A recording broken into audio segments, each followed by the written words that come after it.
Sean todos bienvenidos a este video. En él veremos el siguiente tema: el plan de salvación para el hombre.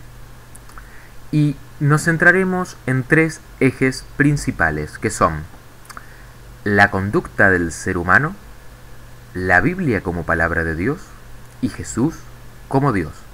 Todo comienza con la siguiente pregunta: ¿eres una buena persona? Hoy en día muchas personas creen que son buenas. Habría que analizar realmente si lo son, y esto te incluye a vos y a mí. Vamos a hacernos unas preguntas para determinar si somos o no buenas personas. Vamos a ir primeramente a la mentira. ¿Alguna vez has mentido? ¿Alguna vez mentiste? Es decir, mencionar algo que no es verdad, ocultar la verdad cuando deberíamos decirla, o mencionarla solamente en parte. Otra pregunta es si alguna vez nos hemos enojado con alguien sin ninguna razón. Es decir, sabiendo que estábamos en falta, nos enojamos con la otra persona, tal vez por envidia o rabia, o tal vez porque solamente queríamos obtener algo y era el medio necesario para conseguirlo. Otra pregunta es si alguna vez hemos robado. La mayoría responderá que no, pero no olvidemos que robar no solamente quiere decir quitarle un objeto físico a otra persona. Podemos robar información, como copiar en un examen. Podemos robar tiempo, como salir antes o entrar después en el trabajo. O podemos robar un objeto muy pequeño, como una golosina, y nadie se daría cuenta. Sin embargo, todo esto es robar. Y por último, vamos a analizar la codicia. ¿Alguna vez codiciaste lo ajeno?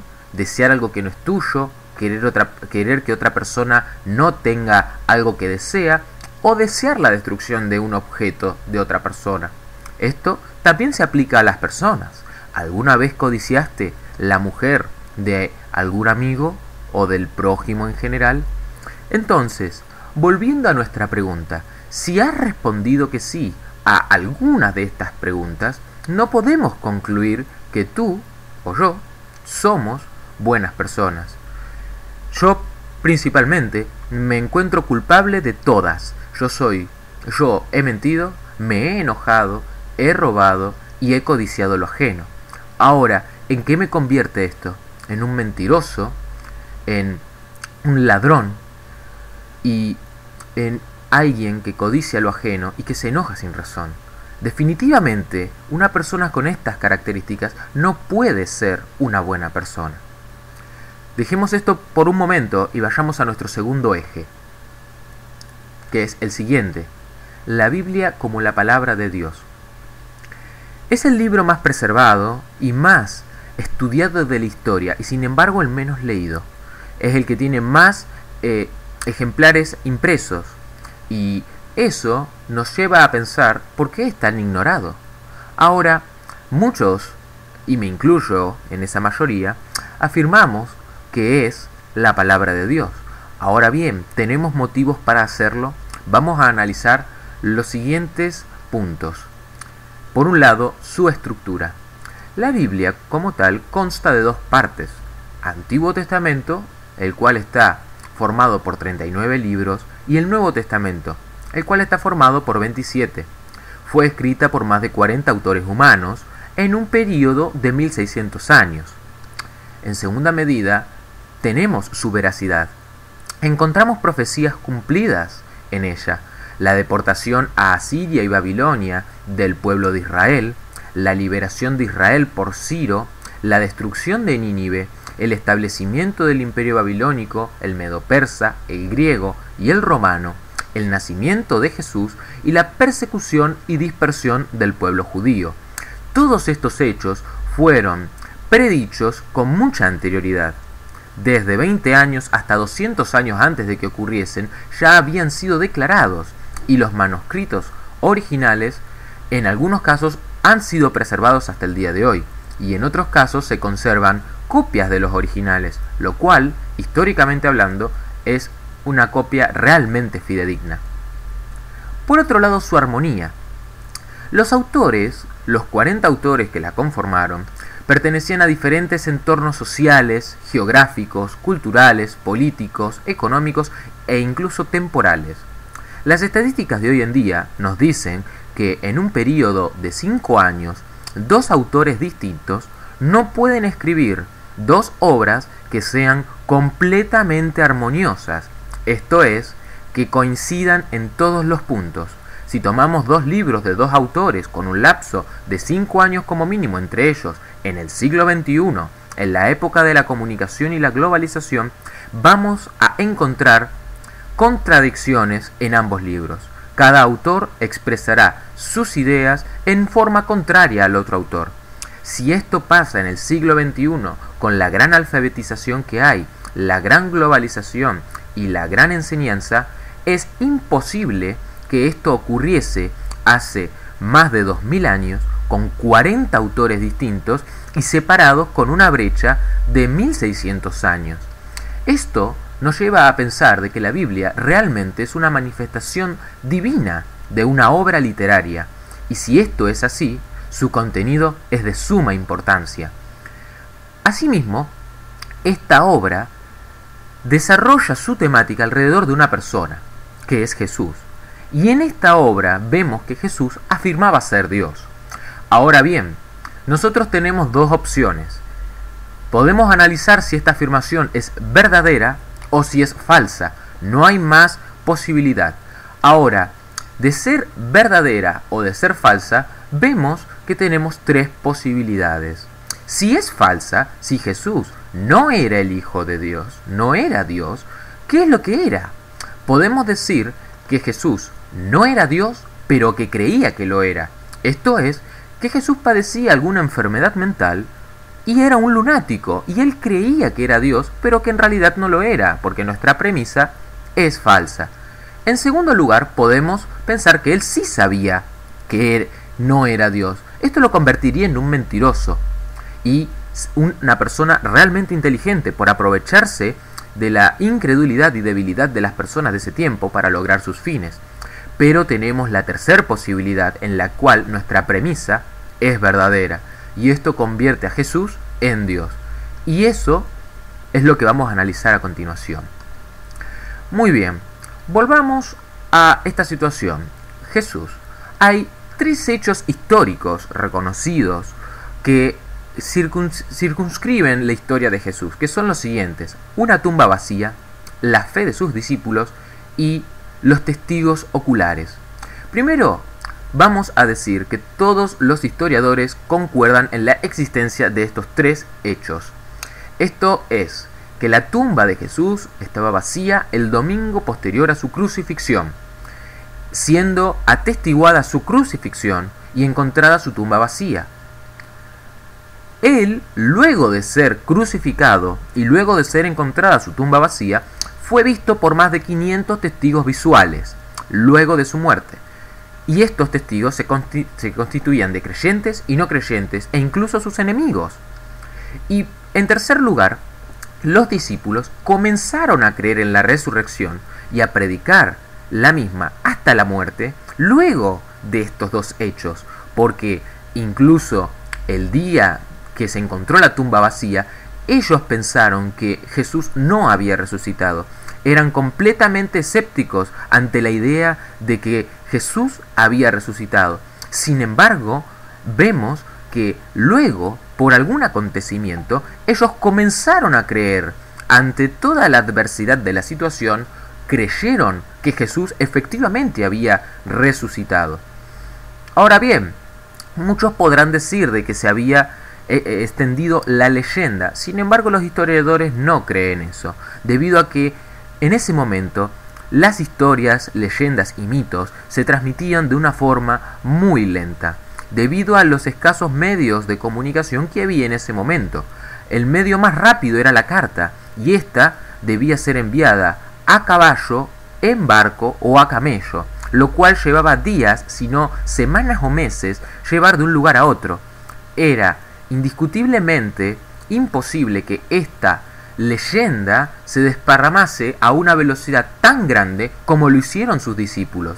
Sus discípulos creyeron genuinamente de que Jesús había resucitado, luego de ser completamente defensores de que la resurrección no era verdad. Entonces, ¿cómo vamos a analizar lo siguiente? Vamos a analizar las tres posturas que vimos antes sobre Jesús: un lunático, un mentiroso o realmente Dios. Si Jesús era un lunático, nadie lo hubiera creído. Los lunáticos no son cosas de este momento, existían en ese momento. Sin embargo, la gente le creía porque él tenía una gran compostura y equilibrio. Adicionalmente, él era una persona que expresaba su sabiduría y daba constantemente consejo con autoridad a sus oyentes, lo cual es completamente contrario a lo que nosotros esperaríamos de un lunático. Un lunático es consistente en toda su personalidad. Sin embargo, vemos que Jesús no cumple con estas características, por lo cual él no podía ser un lunático. Otra característica era que él fuera un mentiroso, otra posibilidad. Ahora, vamos a analizar esto. Si Jesús era un mentiroso, tenía que haber sido muy inteligente para poder planear toda una vida de mentira y poder engañar a todos los que los rodeaban.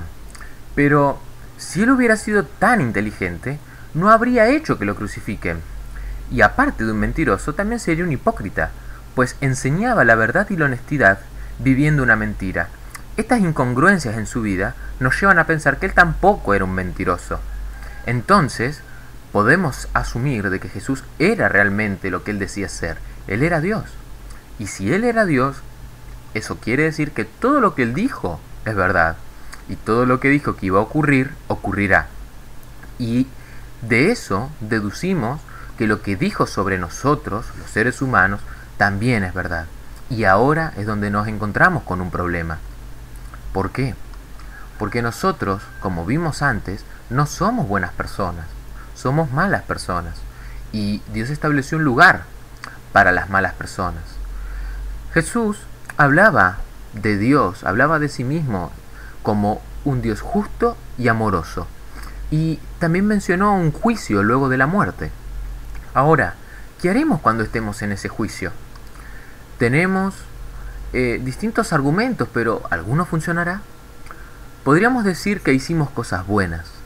Podríamos intentar decir, yo hice cosas buenas y no merezco ser castigado.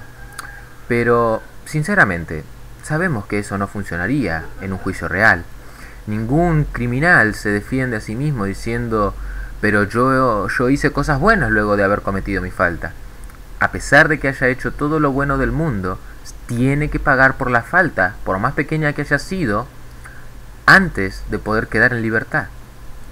Ahora, nosotros podríamos decir, yo me arrepentí de que lo que hice mal. Pero aún así eso sería algo que no sería suficiente, porque arrepentirse de algo no es suficiente para satisfacer el pago de la deuda que nosotros tenemos por nuestra falta. Entonces, si Dios nos perdonara por nuestras buenas obras o porque nosotros nos arrepentimos, estaría siendo injusto, dejaría de ser justo. Ahora, tenemos una cuestión aquí. Si Dios es amor, Jesús decía que Dios es amor y que está lleno de misericordia, nosotros podríamos decir, Él buscaría la forma de salvarme. ¿Qué clase de Dios amoroso mandaría a personas a sufrir sin misericordia? Bueno, eso es verdad. Dios es amor e ideó un plan para salvarnos. Y ese plan era que alguien pudiera ofrecerse como un sustituto por la humanidad y pagar por el pecado de todos. Ahora, esta sustitución era bastante complicada, porque no había nadie que pudiera funcionar como un sustituto. Entonces Él, por el gran amor que nos tuvo, se ofreció a sí mismo como sustituto, para pagar el castigo que nosotros debíamos pagar. Ahora, ¿qué es lo que ocurre? Él pagó, pero ¿realmente podemos ser beneficiados de ese sacrificio? Él no quiere que nadie sea obligado a hacer cosas que no quiere. La libertad que Él nos dio nos hace responsables de nuestros actos. Entonces, nosotros podemos aceptar su regalo completamente gratuito, pero nosotros tenemos que querer hacerlo, porque Él no nos va a obligar a aceptarlo. Entonces, Su regalo se llama Jesús, y sin Él no hay nada que podamos hacer para evitar el castigo que merecemos. Ahora, ¿cuál es el procedimiento para poder aceptar este regalo? ¿Cuál es la forma correcta? Entonces, es aquí que concluimos con la salvación del hombre. El regalo de Dios es nuestra salvación a través de Jesús, quien pagó con su vida en sustitución por nosotros. Esa salvación implica que luego de nuestra muerte podemos presentarnos ante el juicio limpios y sin culpa, porque Jesús pagó por nosotros. Ahora, ¿cómo podemos acceder a esta bendición, a este regalo? Primeramente, tenemos que cambiar nuestra manera de pensar, reconocer nuestras faltas, apartarnos de ellas y empezar a confiar en Jesús. En segunda medida, tenemos que creer que Él pagó por nosotros. Si nosotros no creemos en Él, Él tampoco va a darnos su regalo, porque no podemos recibir un regalo de alguien en quien no creemos. Y en tercer lugar, nosotros vamos a poder demostrar que recibimos este regalo a través de nuestros frutos, de nuestras obras. Esto no quiere decir de que nuestras obras nos van a salvar, sino de que nuestras obras van a ser la prueba y la evidencia de que Dios realmente nos salvó. A partir de este momento vamos a obedecerlo y a seguir sus pasos. Te dejamos esto para reflexionar. El plan de Dios para la salvación del hombre. Primero, recuerda, ¿eres una buena persona? Si no lo eres, ¿qué es lo que mereces de parte de Dios? ¿Un castigo o una recompensa? Y si realmente eres sincero contigo, te darás cuenta de que mereces un castigo. Y no es un castigo muy agradable. Entonces, si tú realmente quieres evitar ese castigo, Dios te extiende su mano en una oferta inigualable de misericordia y amor. Esa oferta se llama Jesús. Acercarte a Él o rechazarlo es algo que tú deberías reflexionar y pensar y hacerte cargo de las consecuencias que tu decisión tendrá. Gracias.